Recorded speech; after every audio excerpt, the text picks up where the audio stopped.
My name is Faith Eam, and what really intrigues me about dance and choreography is where it intersects with global and social issues. So today, before I present my research, I wanted to give you a bit of a background about why I'm studying this. In 2009 and 2010, I was living in Beirut, Lebanon. About halfway through my time there, I came across Makamat Dance Theater that I'll talk about a little bit later. Makamat is a school and dance company that started in 2002 and produces contemporary dance work locally in Beirut and internationally. I was introduced to Makamat when I attended their production called The Assassination of Omar Rajeh, which I will also talk about a little bit more later. The movement was raw and expressive and not reflective of the traditional culture of Lebanon, but of the urbanized secular culture that I knew. In an animated culture such as this, with past and present turmoil from civil war, current conflict, and outright assassinations, there was a group of dance artists who were echoing the culture of passion and hardship. This performance was stirring the waters, I felt. Later, I realized the extent to which this piece was commenting on society and politics.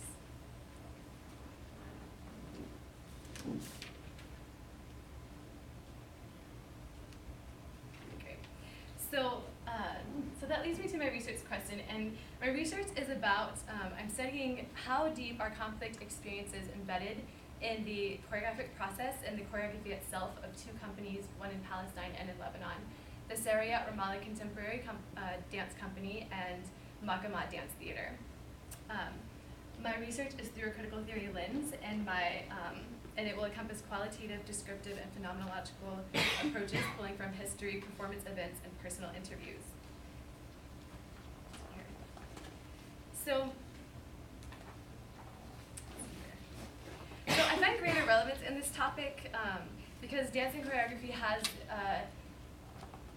a powerful potential to be a voice of political activism, as well as the choreographic process has proven to be a means by which to think through and deal with the effects of conflict experiences. So my plans for today are, I would like to first go over, talk about a little bit of historical dances of Palestine, and then go in and talk about the contemporary dance scene in Palestine, in particular a work called Ordinary Madness. And then we're going to talk about contemporary dance in Lebanon and also talk about Makamat Dance Theater and some of their work.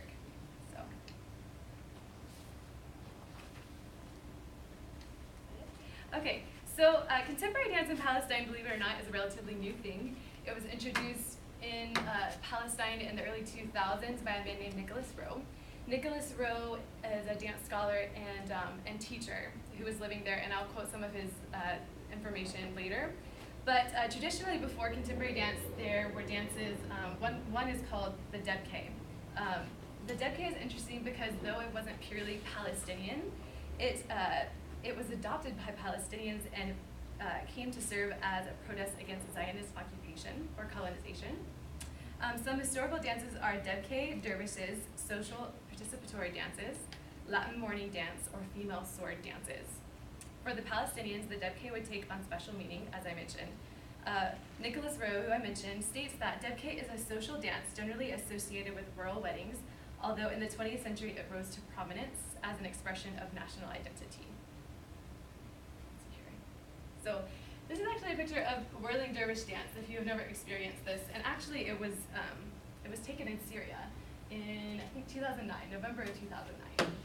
So, and just to give a little bit of a visual, this is a Palestinian camp in the south of Lebanon.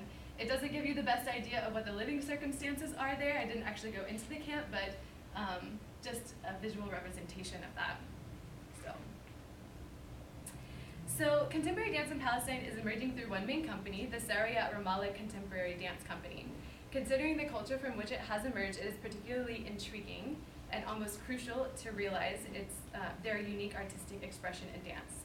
As mentioned earlier of Palestine, dance, or folk dance, has historically been used in order to establish a kind of cultural identity, therefore protest occupation of Palestine. Furthermore, it is true that this company is doing the same through contemporary dance. So the work that we're going to look at, Ordinary Madness, was choreographed by dance scholar Farah Saleh. I was able to interview Farah via Skype back in November of 2013, and I was just asking her about her work that we're going to look at later. So through studying the works of this company, certain themes emerged. Those themes are peaceful protest of occupation, establishment of cultural identity, and what will be presented in this research, the relationship of artistic expression and conflict experiences. Sally's work is intended to comment on greater global forces as they affect Palestine. These greater forces include colonial conquests, which directly influence current conflict experiences in Palestine. So, when I asked Sally about her work, she said that it was all about those mad things that Palestinians have learned to live with. So not only is Sally's choreography deeply connected to conflict experiences, but also her choreographic process is. As evidence in Ordinary Madness, there are themes of relational tension, political power struggle on a global and local scale, and the effects of these factors play into the collective psyche of Palestinians. These political relationships are those greater global forces which affect everyday life in Palestine. So I actually want to share a couple clips with you of this work. I want to give you a little bit of a context so you kind of understand what it's saying. So she creates these duets and she uses the language of gesture, and she mixes it with her own movement. And one of these duets is where two dancers are kissing each other, and as you might know, kissing is actually a Middle Eastern greeting, right? So it has this connotation of familiarity and friendship and relationship, but she kind of turns it around on itself and uses it to question global and local relations. And so yeah, this kissing is markedly representative of a common greeting in the Middle East, but it is used in her piece on random parts of the body and with a force that suggests a kind of relational tension. So we're going to take a look at this clip. There is actually no sound. Actually, I think I do want to try to turn the lights off. Is that okay if you go on mine? Thank you. Thank you. Thank you.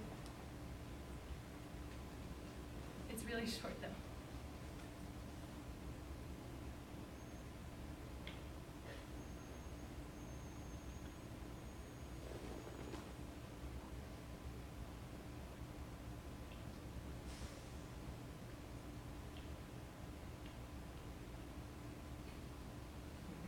Yeah, you can laugh if you want to.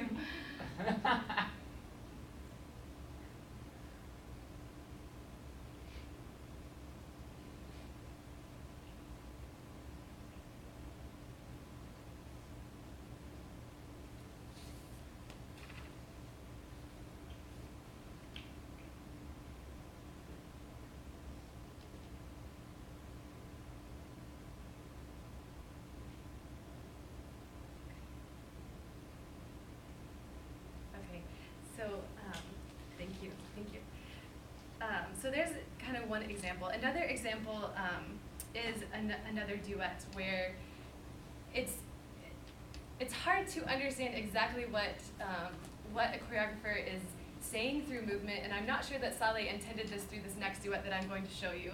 But on a basic level, and my understanding of this duet is that it is representative of fighting, right? So it's kind of like a fighting and angst on a political and physical level, and it trickles down into everyday relationships. And as you see this duet, you'll see dancers pulling and pushing at each other and swiping each other's bodies. So yeah, let's take a look at that too. Thank you, lights.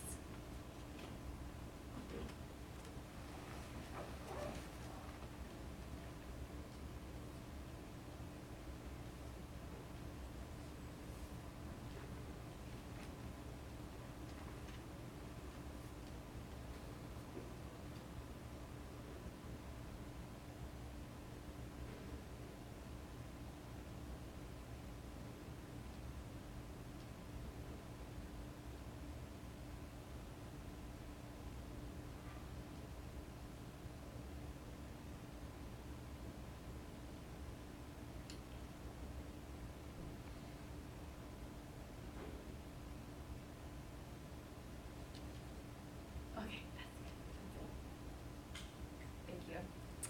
So now after looking at those, we're going to go into dance in Lebanon, but wanted to make the note that contemporary dance in the company Sariyat Ramallah Contemporary Dance Company that we saw really parallels the work of Makamat Dance Theater that we'll talk about in the choreographic process and the choreographic choices and its prescriptive and reflective nature.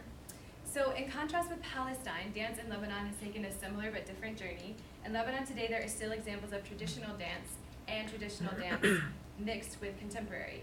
Debke in particular is associated not only with Palestine, but much of the Arab region surrounding Palestine and is considered the national dance of Lebanon. So,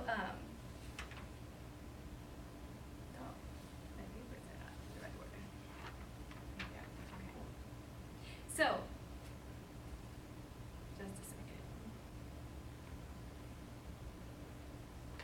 Okay. So the most significant propeller of modern and ballet dance, which informs contemporary dance in Lebanon, is Karakalla Dance Theater. This was established pre-Lebanese Civil War in 1970 by a man named Abdel Karakalla. Karakalla actually studied under a woman named Martha Graham, and Martha Graham is considered the mother of modern dance in the United States. So Karakalla came back to,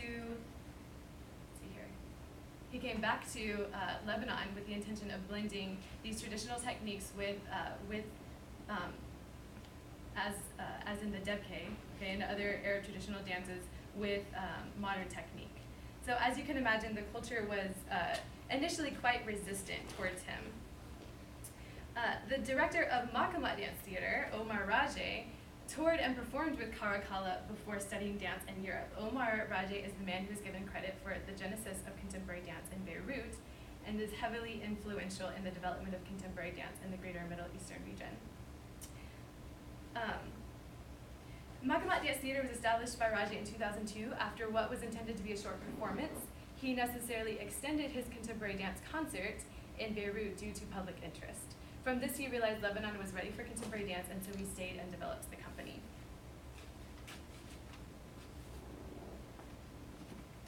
Okay.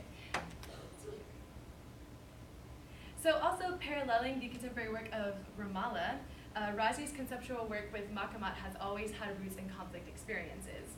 So one of the co-directors of the company and professional dancer with Makamat, her name is Mia Habis. I was kind of asking Mia about about conflict experiences and how they kind of define the way that the company works. She said that this is because this world of conflict and conflict's residue is in Beirut. It's the world they live in and the subject they are most concerned about. Therefore, it cannot be avoided. From its genesis, Makamat has continually produced works dealing with conflict experiences. In 2010, the assassination of Omar Rajeh, which I mentioned earlier, was built upon the stories of journalists assassinated in Lebanon since 1960. So we're actually going to take a look at that, and it does have sound. Do you mind? Last clip. Okay.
Okay, so also in 2013, the Makamat Dance Theater produced a work called That Part of Heaven. And That Part of Heaven is based on the study of the lives of 5 women who are still dealing with the after effects of the Lebanese Civil War. As I mentioned, I was able to interview Mia Habis of the company in November of 2013. And I was asking her more about how does, the past war and conflict experiences, how do those influence your dance practice, not necessarily your choreographic practice, but your dance practice. And she said, this was kind of her stream of consciousness response, but she said that the idea of insecurity and loss is so imprinted that the dancers started by looking around them, and everyone is stressed and unhappy, and on a social level things are terrible. There's fighting all the time, and the stress pointed us to wondering why, and it plays on the psychology of people. So I wanted to conclude by just sharing my original research question, which I was looking at how deep are conflict experiences embedded in the choreographic process and the choreography itself of these two companies, Sariyat Ramallah and Makamat Dance Theater. So the essence of contemporary dance in Palestine and Lebanon is particularly unique. It asks to be seen as uniquely Palestinian or Lebanese, yet not to be solely identified with the violence and conflict of the Middle East. While serving a special purpose for the Lebanese and Palestinians, contemporary dance work from these companies moved elsewhere has proven to be quite piercing. With the region's conflict history and ongoing conflict in Palestine, it is not only a phenomenon that the companies exist, but also this conflict history is a kind of DNA in the making of contemporary dance expression there. Moreover, conflict experiences define contemporary dance expression in Palestine and Lebanon. If conflict and the effects of conflict is the world in which they live, what else would be discussed through contemporary dance? Furthermore, contemporary dance is proving to be a means by which to deal with past and present hardship of conflict. And lastly, contemporary dance in Palestine and Lebanon, though it doesn't see its central purpose as being socially and politically active, it is socially and politically active by its nature. So the profoundness of these choreographic works is greatly due to the fact that individual dancers influenced by personal and individual stories of people dealing with conflict in some way have fundamental input in the choreographic expression. And what I mean by that is that in more of a traditional dance setting, a choreographer or director and choreographer will come in and have movement in mind. You're going to do this 1, 2, 3, 4, and spill it out and expect the dancers to mimic that, right? Well, in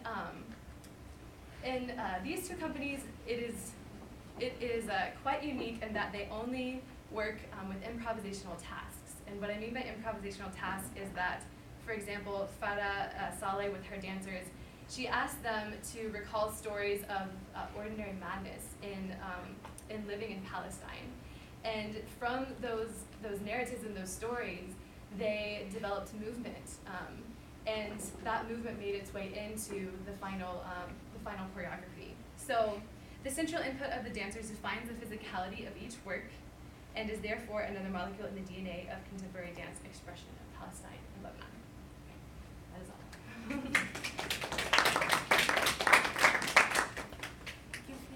Any questions? Okay. Yes. Yeah, and that really close to your conclusion slide, you had the quote where you were talking about, where she was saying that the dancers look around and they see people stressed out and stuff like this. Yes. But you're talking about, and your whole point is that, dance is enmeshed in this political and social world. So I imagine the dancers themselves are also stressed out and,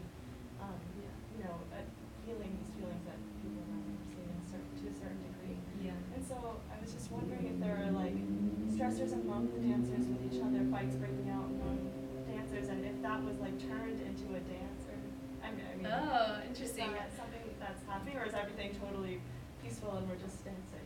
I actually, when I studied this company, it was mainly through interviews with the directors. So I actually was not able to go and sit down and watch the rehearsal process. I just know that it is, though in today's world, in the dance world, in contemporary dance in particular, they use more improvisational tasks to choreograph. That's a thing people do now. But what's interesting about these companies is that they kind of did that from the very beginning, and maybe it was just because of where contemporary dance is today. But yeah, I just know that it's it really relies on individual input. But it would have been interesting to see the choreography. I can tell you from living there that the Lebanese culture, and I don't want to offend anyone. I don't intend to do that at all. But I feel they're, as compared to living in Hawaii, where it can be very peaceful and calm because of a lot of the more Asian cultural influence. In Lebanon, they're not afraid to just talk and be passionate about what they're saying. and they'll talk about everything and like, you know, what they believe and like about, you know, what's happening. So they're not afraid to say exactly what they're thinking. So I mean, maybe, I don't know if that would help you get a better understanding of what a choreographic process or rehearsal might look like, but yeah. I was asking because of the, like, if that were the case. I know, like, conflicts, interpersonal conflicts are just a part of performance practices. So if there was like examples of how they turned this into the creative process. Maybe. I don't really know. Yeah. Yeah. Interesting. Yeah. Any more questions or comments? I think it's really interesting that you're talking about trauma at a bodily level. You know, not just something that's articulated through mental activity or some kind of articulated verbal discourse. So I'm just curious, from your experience as a dancer who also does improvisation and creates choreography, how do you feel that sort of burst forth or emerge in the art making process? In your own experience of observing what was happening in the choreography videos, you know, what were you experiencing at a bodily level, or were you thinking might be happening in their creative process? Oh, when I watched this. Yeah. I think that dancers think through their bodies. I don't know if that like answers your question, but I think that when an improvisational task is brought in, like the language is through the body and it's not through words. So if, you know, unless that, you know, particular dancer wants to write out like a narrative, right, and kind of like move through that own narrative that they've developed, but I think a lot of times like what you're trying to say and what you're trying to get at has to be first understood through like movement, just moving your body. And it's kind of a different knowledge, I guess, a different kind of knowledge. Does that answer your question? Yeah, I think what Okay. I'm wondering is if you think that there's some kind of healing that happens through the creative process at a physical level, at least, or maybe not, or maybe just simply an expression of ideas. I don't know, actually. I don't know, but I know that, you know, when you allow yourself to kind of go through that creative process, then that process in and of itself is a way of, I don't know, being able to speak what you're feeling, maybe, especially when it comes to, you know, traumatic experiences, and in that way it is a type of release. It's like, yeah, I don't know about on a physical level though, but that's an interesting question, something to look into. Yeah. One thing, the philosophy of mind, cognitive science sort of area, you're not alone in thinking that embodied language is an expression, is real, and the way that people communicate is not just in spoken language. It's just kind of a weird illusion that we all buy into. So don't feel hesitant. Be confident about that. I'm not hesitant. Yeah. Yes. But my question was actually kind of linking up to the concept of soft power that was brought up earlier. Do you think that the emergence of dance in these areas is having an effect in terms of maybe not body healing, but changing the culture around it, or changing the way that people can express themselves? Yes, I think so, definitely. Especially because in these cultures, I know Lebanon is a different kind of country because they, you know, were considered really Western or whatever you want to say. They weren't really traditional, right? But especially in places like Palestine, where like these kinds of things have been traditionally not necessarily repressed, but not really practiced because it's not culturally, you know, accepted. I think that I got lost in my answer. So you're asking, sorry, reiterate your question again. I was just wondering that when you bring in, let's say you talk about dance as a form of communication, not just something different than communication, like expression or something, that's actually saying something with movements and things like that. What is the effect of changing how people can communicate in an area where contemporary dance didn't previously exist, whereas traditional dance might, but now a new type of language seems to show up? I feel like you're answering your own question. Because basically you're saying that, yes, it is, like, dancing is the answer and a new way of communicating, because especially in these areas where, you know, it's, you know, in the past has been not necessarily repressed, but not really accepted, okay, not really practiced, I guess. So, yeah, in that respect, it is really fascinating because, you know, there was no contemporary dance, there was no, like, you know, self-expression, or, you know, self-expression through movement. You know, obviously there were the traditional dance forms that I discussed, but yeah, I think the answer is yes.